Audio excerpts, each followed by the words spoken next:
We are back now on Most Buffalo and joined by Bills and NFL insider Vic Carucci to talk about what happened last night, specifically the NFL's response and that side of things. Vic, we're glad to have you with us.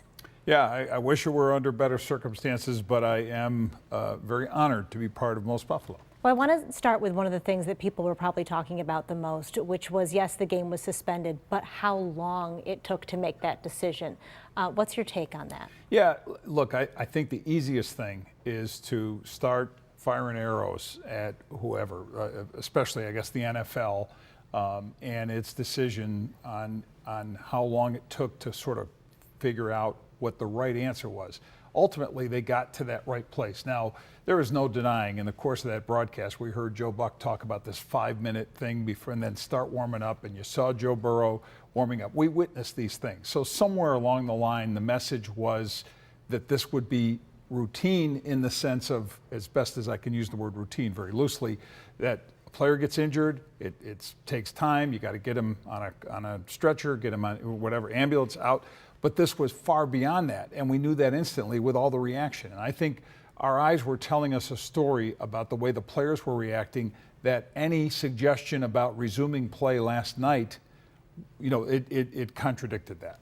And the focus certainly is on Damar right now, but there are people who are having to make decisions about going forward and what comes next.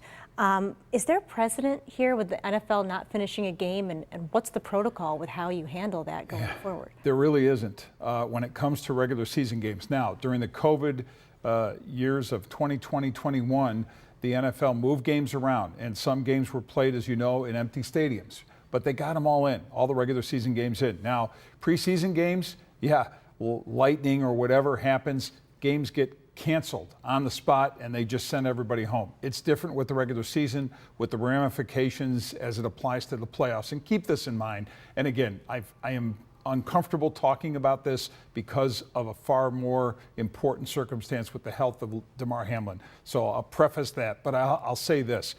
Damar included in this, players, coaches, they've worked for this going back to April, March, April. It doesn't seem significant now. Football's trivial, but an effort over the course of many months was underway to get to a point where you're playing for something.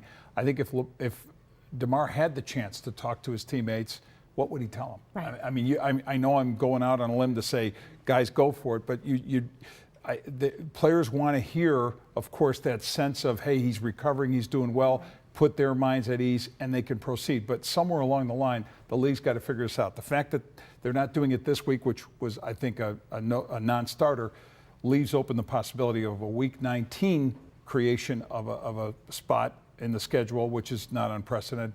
Play that game then, or resume it then, and then push the playoffs a week, because you got that open week before the Super Bowl. Just eliminate that.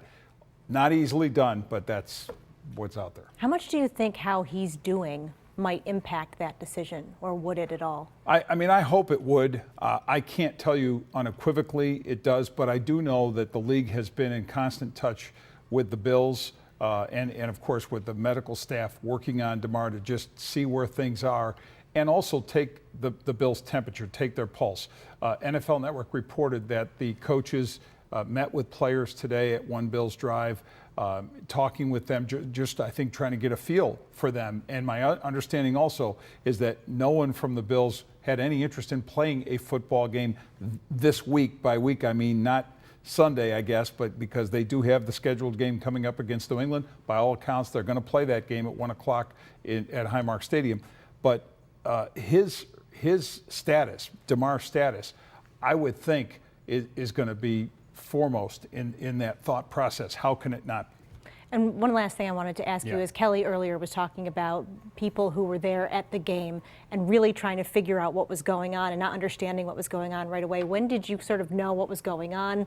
And also, have you ever seen anything like that? Yeah, I've done this, covered the NFL since 1979. I can't recall anything really that equals this. And I mean, there have been traumatic situations with paralysis through the years. We've seen them. Frightening scenes that I could go back many years have seen play out.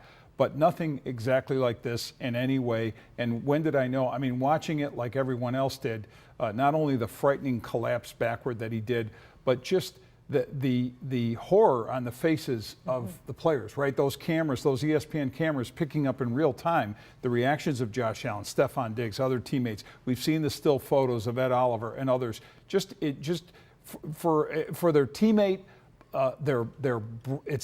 it's more than a friendship. It's a brotherhood, and that exists obviously in more places than the Buffalo Bills, but it is promoted to the highest level here, largely by Sean McDermott and, of course, Brandon Beane, the program that they've built, the kinds of players who are so tightly bonded.